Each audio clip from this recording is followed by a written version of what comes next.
Welcome all to the final session of our day one exploration of the ways in which we can learn from what's happening at corporate scale learning in various organizational settings. So getting a little bit of background echo, but anyway, it seems to have cleared up now. So this is our final session. We've got the pleasure of listening to Fiona Holland, who did a recent report called MOOCs, Expectations and Reality. It's the best MOOC report I've come across to date. And one of the areas that she spends a lot of time looking at is what about the economics of MOOCs? What's the impact of running these kinds of courses? Now, her work has been focused on the university or the higher education sector. But if you have a chance to read through the report, I'm sure you'll see quite quickly there are significant areas of overlap to help guide organizations in their use of MOOCs. Particularly, how do you plan to cost your MOOCs? How do you allocate resources for it, and a range of other factors? So, Fiona, over to you. Great, thank you. Can you hear me? Yes, you're coming in nice and clear. Can you hear me okay? Yep, I can hear you. Oh, great. Okay. All right. So hi, everybody. Yes, I am indeed Fiona Hollands. I'm the Associate Director for the Center for Benefit Cost Studies of Education at Teachers College, Columbia University. Just to give you a little bit of background, our center is really focused on the productivity of education. So while we care as much as everybody else about the effectiveness of educational interventions, we also look at the cost side because we want decision makers to use the limited resources they have for education most cost effectively. So we take the two sides, it's a simple ratio there, and compare interventions on this ratio of costs and effects. Okay, so I know we're all interested in MOOCs specifically at the moment. Oh, this is not moving forward. Let's see. Here we go. All right. I'm making a couple of assumptions because I don't know exactly who's in the audience. I can see your names. I don't know exactly what you do, but I am making these assumptions, and I'd like you to correct me shortly if I'm wrong. But I believe that we're interested in talking about the costs from the perspective of the institution, in this case, mostly corporations, who are interested in developing and delivering a MOOC.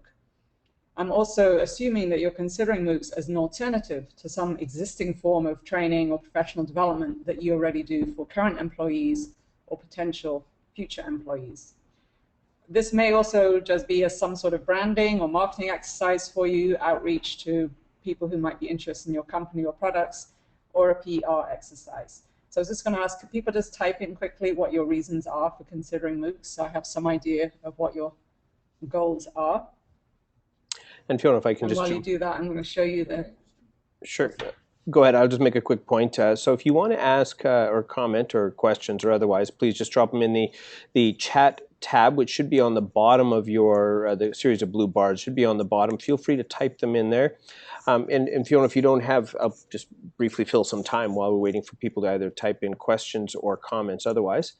The experience that we've had so far with the conversations have been heavily focused on either customer relationship building, Google's MOOCs, for example, or for increasing organizational capabilities, which was the previous focus on Coca-Cola, which targeted that. But I'm just checking to see if we have any other options coming in or questions. It looks like some folks don't have a chat window.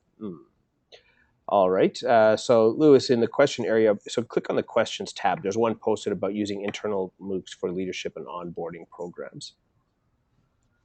All right, so you're telling me to, I just see audience question. The last thing I see is something about it works, thanks. That's on the chat. All right, well, at this point, if there's a bit of a delay there, no worries, then feel free to continue with your presentation. Okay.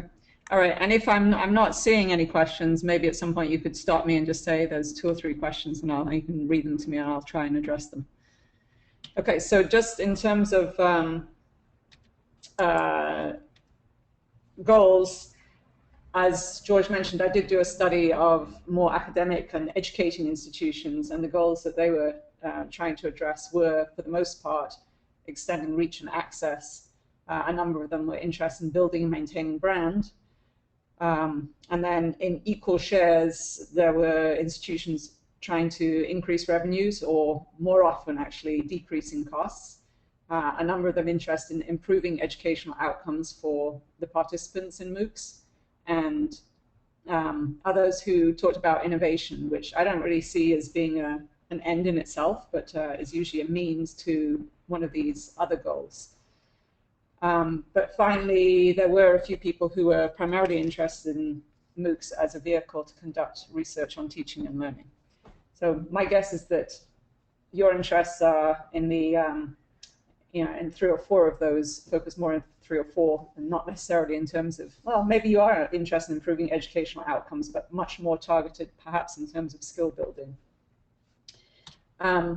So I'm going to focus on the cost side, as we discussed, and the method that we use here at our research center for determining costs of interventions is called the ingredients method. It was developed by an educational economist, Henry Levin, many years ago. He sits right next door to me in the next office, and he's still developing that method and has written with others about it.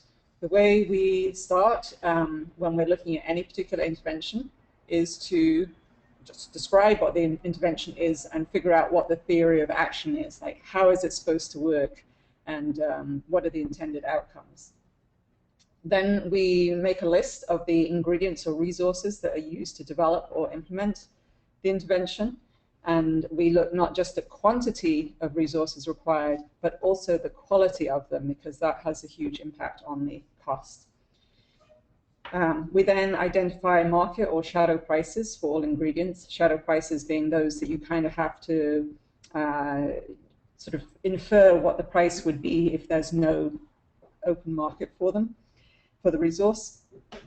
And then you just do your calculations, obviously, of the total cost. You might also want an average cost per participant and maybe marginal costs, especially in this online learning world where the expectation is that marginal costs would be fractional, really tiny, although that may not always be the case if you're providing support services, which can be expensive per person. So what are these ingredients and how do you actually identify them? They are the resources that are required to implement the program or intervention. So we're talking about personnel, materials and equipment, facilities, and anything else you can think of that makes this program operate. We identify what the ingredients are, usually starting with looking at program descriptions or documents. We interview personnel who are involved in the implementation, and also those people who are at the receiving end, to find out what exactly they're experiencing and who is involved. We often observe what's going on, and obviously triangulation of sources is the ideal. So our goal is to assess the value of each and every resource that's either used or lost by applying it to the MOOC instead of some other purpose. What we're really talking about here is the opportunity cost of each resource. And in our terms, costs are the amount of the tangible resources used, and that's differentiated from prices and financing. So sort of in terms of lay terms, an iPhone, as you all know, costs very little to manufacture, but the price itself is actually several $100s. In terms of general guidelines, we do advise people to be consistent in the categories they use to identify ingredients, because discipline helps you remember everything that might be involved.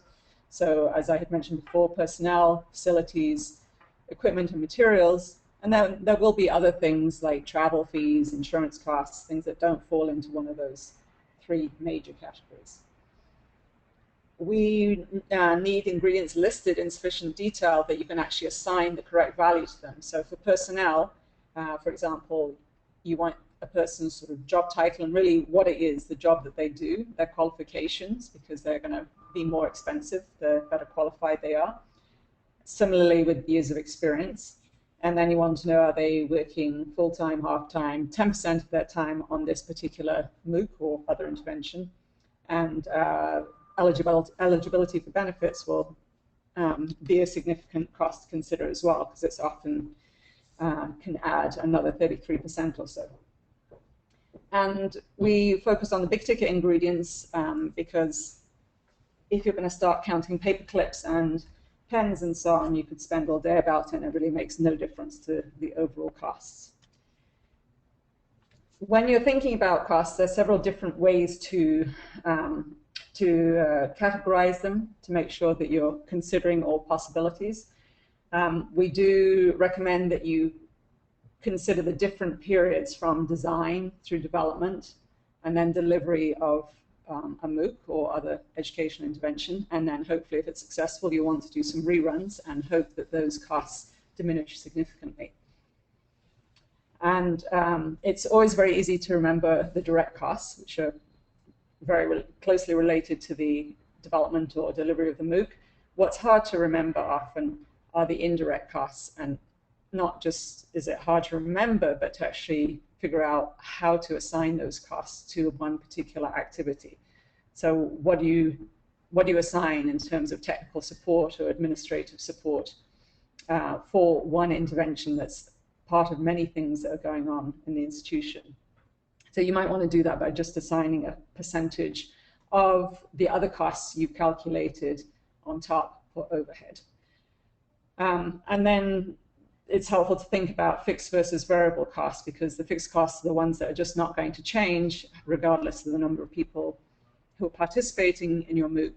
And the variable costs should change, although, as I mentioned earlier, there is an expectation that they will be minimal as this scale increases. And of course, programs with high fixed costs are only likely to be cost effective at very large scale. So what are the major ingredients that we found in MOOC production and delivery? And I know it's 2 pages of items here, but I would like you to look carefully, because if you can think of anything that I've missed or that you know of, it would be helpful to me as well as other people if you could type them in, and we can remember to add that to our lists. So usually the most important ingredient are the instructors or the faculty members, and we found that the time commitment is often in the order of several hundred hours per MOOC, with 400 being a pretty normal number. Then there's usually some number of executives or administrators that are involved in overseeing the process. For the actual development and design of the course, it's usually a team effort. So rather than one person developing a course, as is often the case in academia, now you have teams of anywhere from 5 to 125 people developing one course. So there's usually a number of teaching assistants, which may depend on the number of participants in the MOOC. You want some instructional designers and instructional technologists, media specialists, whatever the term is that you use in your institution. A number of academic institutions are hiring assessment personnel, and you may want to consider the same, because you want to know what the outcomes are of these educational experiences for the participants.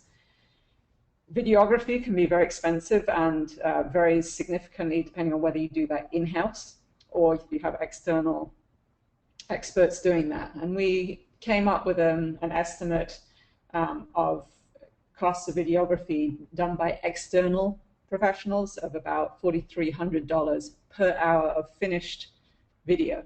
So, you know, if you have 10 hours of finished video, you're talking about over $40,000. And some people have told me that's very low, and that they've paid, you know, for a MOOC, paid over $100,000 just for the video. Other people use a camcorder on their desktop computer and, you know, spend $100 on it. Often you're going to have software engineers or programmers involved, especially if you're doing some kind of fancy activities with the MOOC. You'll need technical support for the participants. The delivery platform is a wide open issue, and there are so many different ways to go about this. So you need to figure out what platform you're going to use, and the costs are going to vary dramatically depending whether you're using an edX or whether you're using a Blackboard Collaborate or some other more easily available tool. Other ingredients that need to be considered, but we're going down probably the list in terms of actual cost considerations.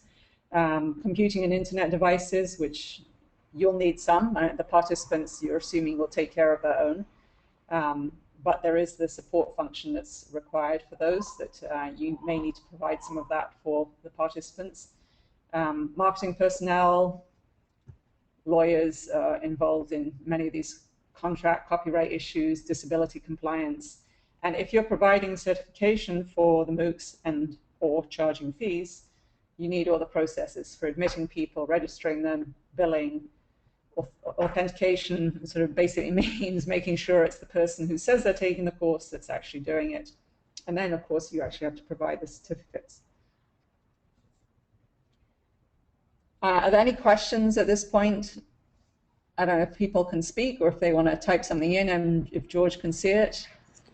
Yeah, Fiona, just so you're aware, there currently aren't any questions. Well, there are questions, but these were previous. So at this stage, I think you can keep going. I'm checking the question area, though. So if anyone does have a question or something they'd like to drop in, please do so. And if there's a period where Fiona pauses, I will direct those to her. Okay, great. All right. So now I've talked about the list of ingredients. Like I said, if someone can think of something that I forgot or that perhaps we don't experience in academia, but you do in your world, it would be helpful to add that in. Okay, so the next thing is to think about how to assign value to these ingredients. And the one I'm going to focus on most is personnel, because that's where we generally find 70–80% of the costs of any educational interventions are focused. So you need to identify all the people who are working on the MOOC and specify all the details I talked about previously, qualifications, years of experience, percentage of full-time equivalency. And then you need to figure out how much time are they actually spending. And you can do this in various ways. You can ask each person working on the MOOC to keep a time log and say they spend 2 hours today, 4 hours tomorrow, whatever it happens to be. You can sort of do periodic check-ins where every couple of weeks somebody calls each of the people and said, how many hours did you spend on this over the last couple of weeks? Or you can wait till it's all over and ask people to report retrospectively. As I'm sure you can imagine, accuracy is greatest with time logs and worst with retrospective reporting. Once you actually have the time spent by each person, you need to find the salary and benefit rates to apply. We often use just national average salaries and benefits because this allows us to compare across geographical locations without having to deal with local price influences. You'll probably want to use your actual salaries and benefits. And we also use them for research purposes for privacy issues. People don't want their salaries and benefit rates known. But again, for your internal purposes, you can do whatever you want. All right. Those logs that I talked about, they can be quite useful in terms of showing what the time burden is over a period of time. So this is the time burden for a professor here at Teachers College who developed a MOOC last year, started in March. And you can see that it took a lot of time, April, May, June, not much over the summer, and a huge amount of time when it started up in October. So this sort of thing can be helpful in sort of future planning of personnel time. And you can also use those logs if people keep the task, if they know the tasks that they're spending time on. You can see here for this particular professor, he spent between almost 60 hours just creating course material. His total number was 176 hours. So almost 60 of that 176 on the course material. He spent 25, 26 hours on the forums during the course and sending emails to the participants. So here's an example list, an ingredient list with a number of hours involved for personnel. As I say, I'm focusing on personnel because it's the most important category usually. And you can see here, this was the Museum of Natural History here in New York City, developed 3 MOOCs last year. And the total number of hours spent on these 3 MOOCs by all these people was over 4,000. That's the second line from the bottom. So about 1,300 hours per MOOC. And it varied significantly among the participants with, for example, the instructors spending a total of 910 hours on the 3 MOOCs, whereas the business manager only spent 5. All right, so once you have your hours, you need to actually find your salary or hourly rate and calculate the percentage of that annual salary that applies to this activity. So this is a summary table for one MOOC that was done here at Teachers College, where for the faculty member, the cost, and this is using national averages. This is not his actual salary we're talking about. So the 176 hours that he spent on it times the national average salary, or 176 divided by the total number of hours that he would work in a year, times his, the national average, came to $12,000. I'm going to show you that calculation in a second. So among all these people, the total personnel cost for that one MOOC was $29,000. And this is very low. I did these cost analyses for 4 different institutions, and this was the lowest overall personnel cost. So this is the actual calculation.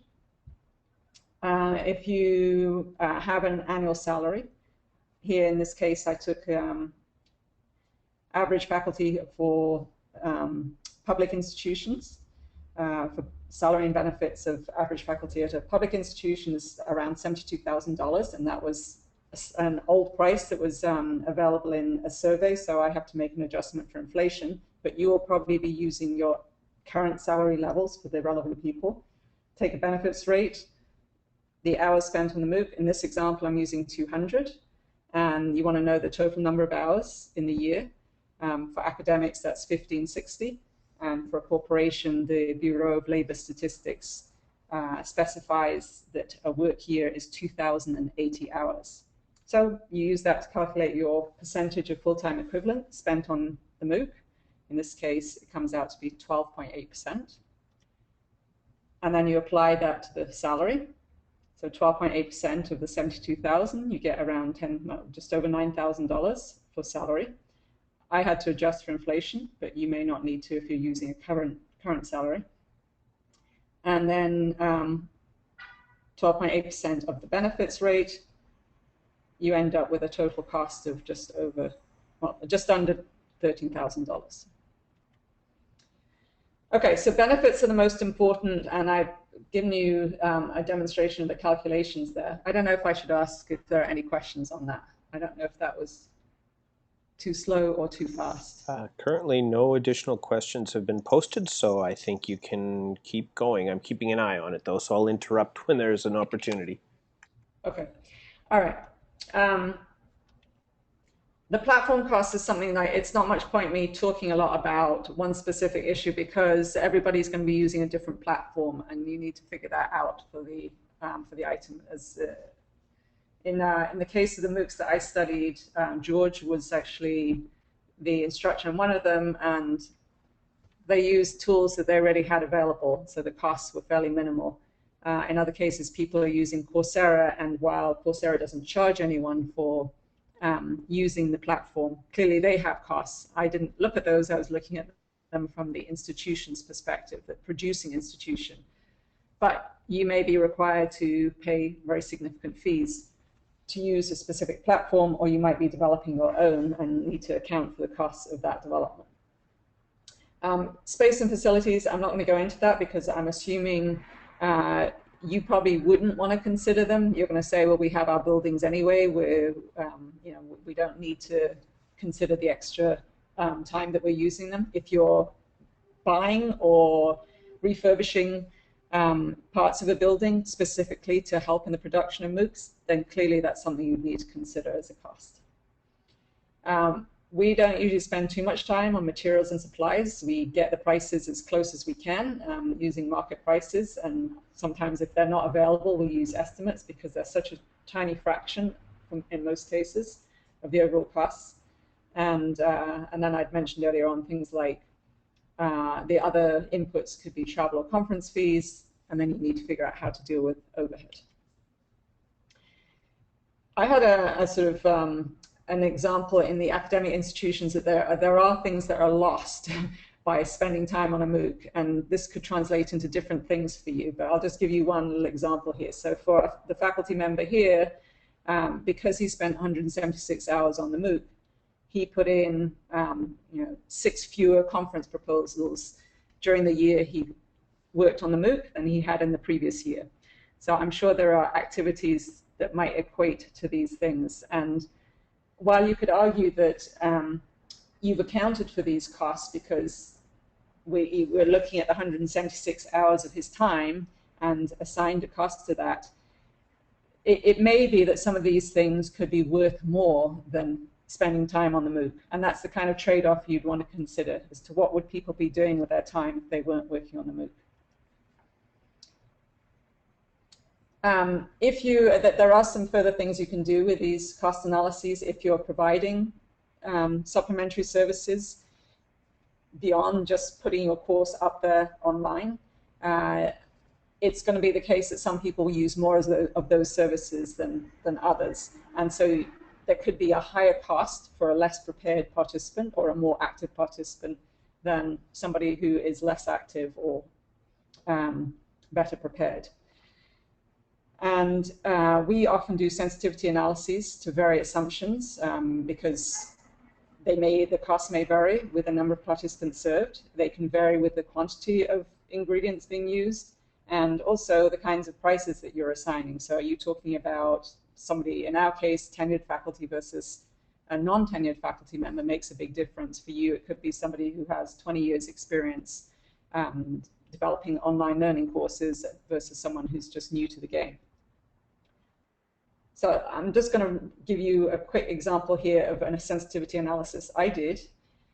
For the one MOOC that was developed at Teachers College, you'll see on the top line, if you look under total estimated costs, you'll see that it's just under $39,000.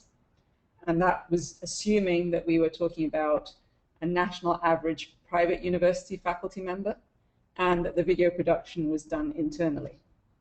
If you go all the way down to the bottom, I used a different assumption. I was using the salary of an average full tenured Columbia University professor, which required me to make an adjustment for New York metropolitan prices, and external video production, which if you remember, I estimated at $4,300 per hour of finished video. And the cost jumps out really dramatically to almost $111,000.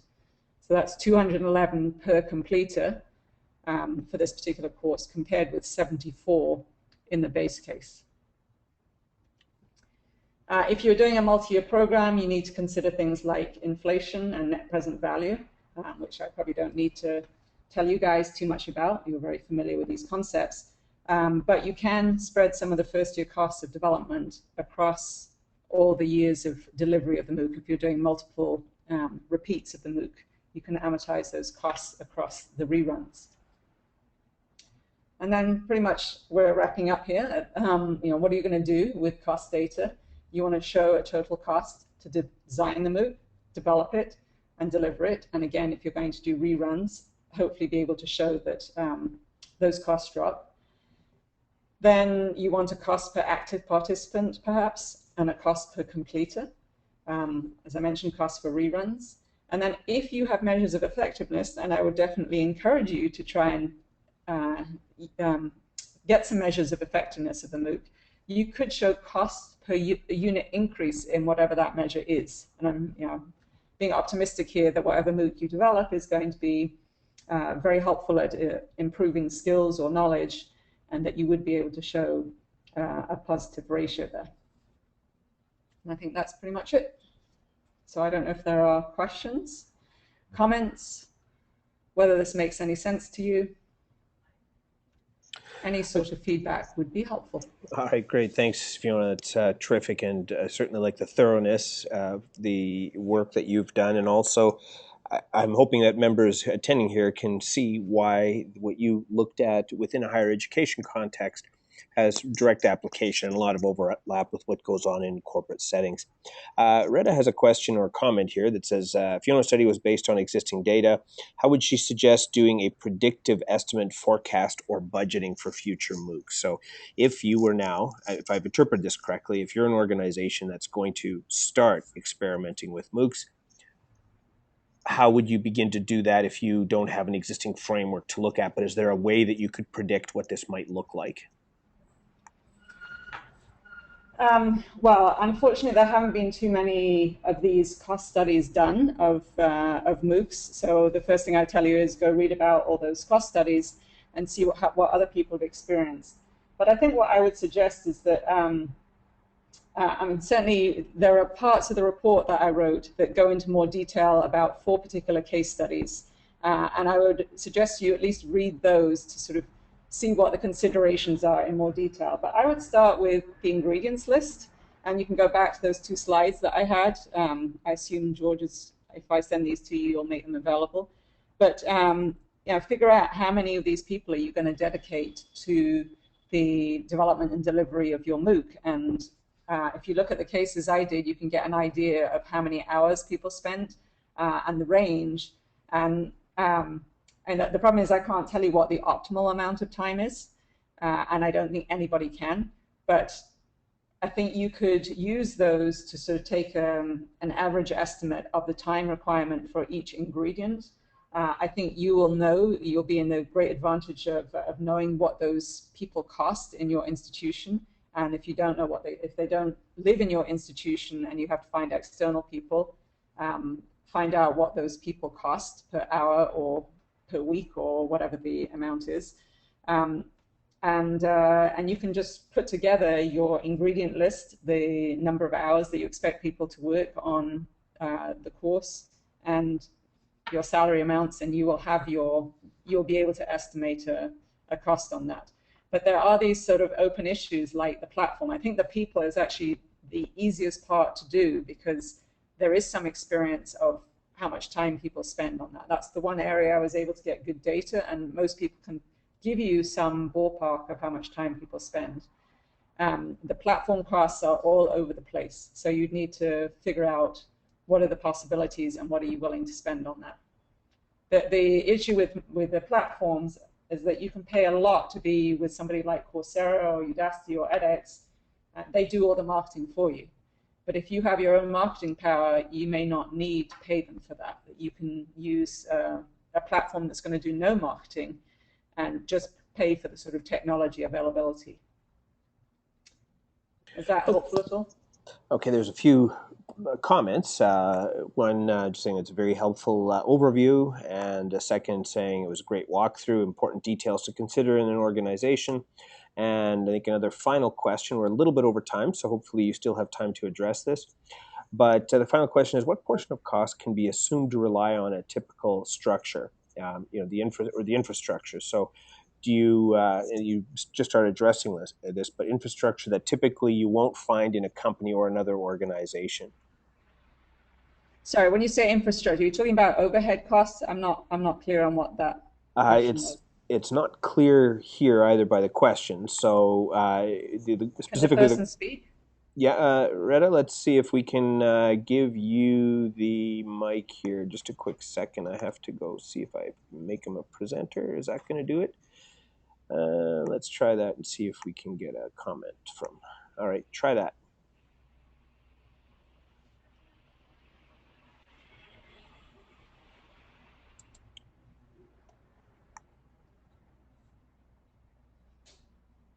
She probably doesn't have her mic on. Yeah, Red, I'm not sure. I don't know if he has his mic open right now or not. But all right, well, let me just attempt to rephrase it. So you mentioned in your presentation that you've got a lot of existing resources that you're using, and there's a heavy human capital investment in terms of dollars that's required to make this stuff work. So what kind of an infrastructure do you feel that universities don't have access to? And I think this is common in corporate settings as well, because a lot of universities have an LMS, but when they have one, it's not a publicly facing option such as works with a MOOC.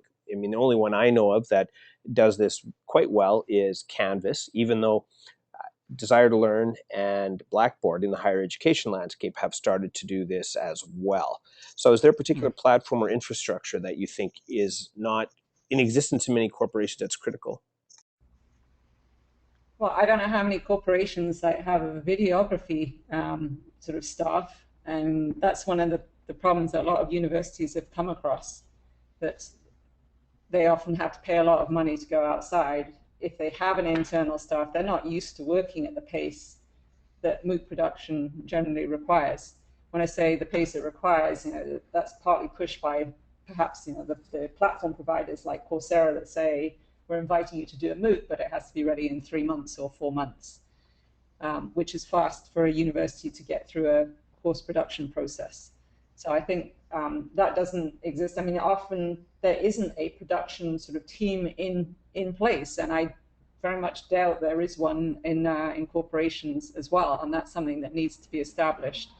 And if people are talking about doing planning, that would be worth doing in advance to say, okay, these are the people that are going to work in the team. We need, instructors are almost like the last people you need to think about, because you can always find an instructor. Whether they're good or not is a different matter. I know in the case of George, what you did, the instructor was like the lead person in this. But I think for a corporation, you really want to start with what is it you're trying to do? What is the kind of content that you're trying to deliver through this MOOC, or skill building that you're trying to do, and who are the people that are going to be involved in developing the activities. It may be that the instructor is involved with that. The instructor may be just someone who delivers the message once you put it together. But I think that developing that infrastructure in terms of a group of people who can really focus on this activity with dedicated time is been the most difficult part for people to do. It's usually taken them like a year or two to fumble through and get the right people together. Someone like Stanford, you could look at what they did. They set up an office of online learning. Over 18 months, they hired 30 people, and they were pretty strategic about it. But so most people, it's just sort of ad hoc. So Fiona, thank you, and George. I realize we're way over time, and you had an interesting take on, and those are interesting questions. Mine was actually about, more about sort of, from a cost perspective, were you able to identify any specific sort of functions that are sort of inherent in the university structure that would give them a comparative advantage, when put, compared to a for-profit company or non-profit, knowledge-producing organization? Is there anything that makes them cheaper, or more efficient, or more, at producing, sort of MOOC course-like content, than an organization, would? Because if they're, just to get a sense of what, okay, what that looks like from a cost perspective. I don't know if my question makes sense. I admit there's still some internal confusion. Okay, well, I think that, I don't know if I'm understanding correctly, what universities have is content knowledge, and that's really expensive to create and produce.